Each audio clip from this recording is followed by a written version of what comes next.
इस समय हम खड़े हैं तिनसुकिया के देवी पोखरी घाट पर।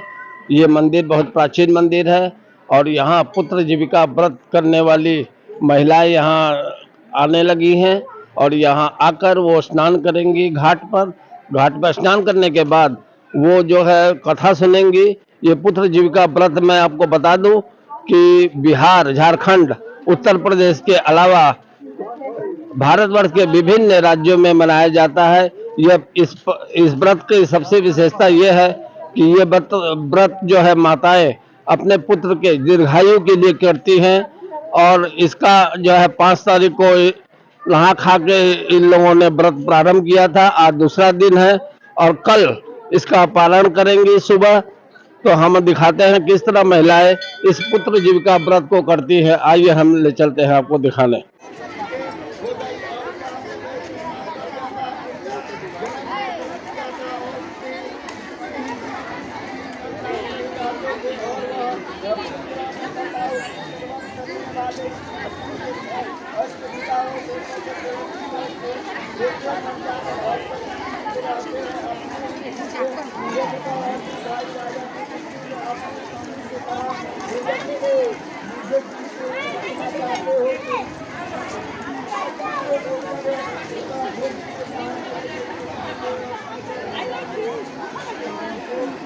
जो महिलाएं पुत्र जीविका व्रत की हैं वो कथा किस तरह सुन रही हैं और पुरोहित जो पंडित जी हैं वो महिलाओं को कथा पुत्र जीविका व्रत के बारे में जो कथा प्रचलित है वो कथा सुना रहे हैं। आइए हम आपको दिखाते हैं कथा का कुछ अंश। वहाँ मैं संसार के कल्याण एक भी वरदान दूंगा। आज अष्टमी कृष्ण सप्तमी से बहुत शुभ अष्टमी तिथि है।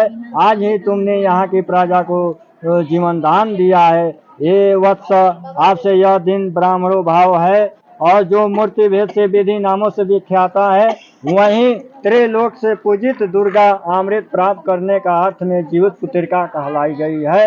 जो स्त्री तिथि जो इस तिथि को जो स्त्रियां उस जीवित पुत्रिका की और कुश की आकृति बनाकर तुम्हारी पूजा करेगी तो दिनों दिन उनका सौभाग्य बढ़ेगा और वंश की बढ़ंती होती रहेगी।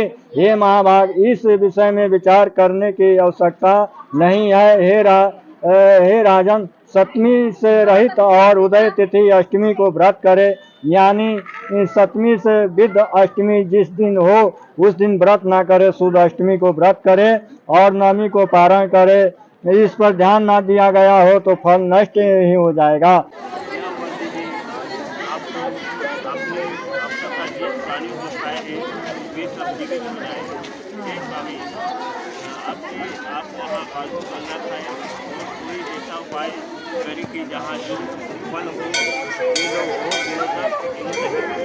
और वह अपनी सखी के साथ सियारी को बताने लगी और वह बात पीपल के वृक्ष पर सखा पर बैठकर झील ने और इसी वृक्ष के सखा पर खोटे पर बैठकर सियारी ने इस व्रत को किया और फिर वह झील ने किसी उत्तम ब्राह्मण के मुख से कथा को सुनी और वह पीपल के खोटे में बैठकर अपनी सखी के साथ सुनाई और सियारिनी ने आधी कथा सुनी। तब उसे भूख लग गया और उसी समय वह भरे शमशान में पहुंची और वहां उसी इच्छा भर मांस को भोजन किया। तब चील ने बिना कुछ खाए पिए और गई और सवेरा हुआ। उस सवेरे गौशाले में गई और वहां एक दूध पिया और इसी तरह से नवमी को पारण किया और वह कुछ दिन के बाद दोनों ने मर गए और यदि किसी धनी के व्यापार से घर में जन्म लिया। यहाँ महिलाएं दिखा रहे हैं आपको कि यहाँ महिलाएं किस तरह जो है जूतियाँ खरीद रही हैं, किस तरह पूजा की सामग्री खरीद रही हैं। हम आपको वो दिखलाते हैं कि महिलाएं किस तरह पूजा की सामग्री खरीद रही हैं। इसके बाद ये घाट पे जाएंगी और वहाँ कथा सुनेंगी।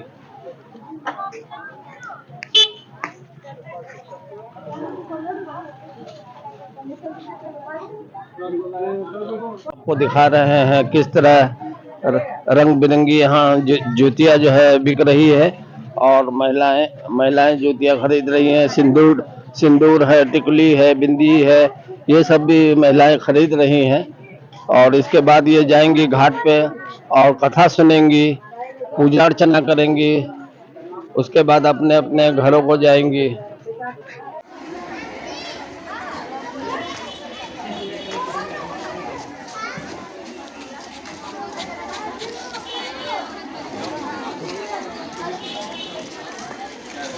है।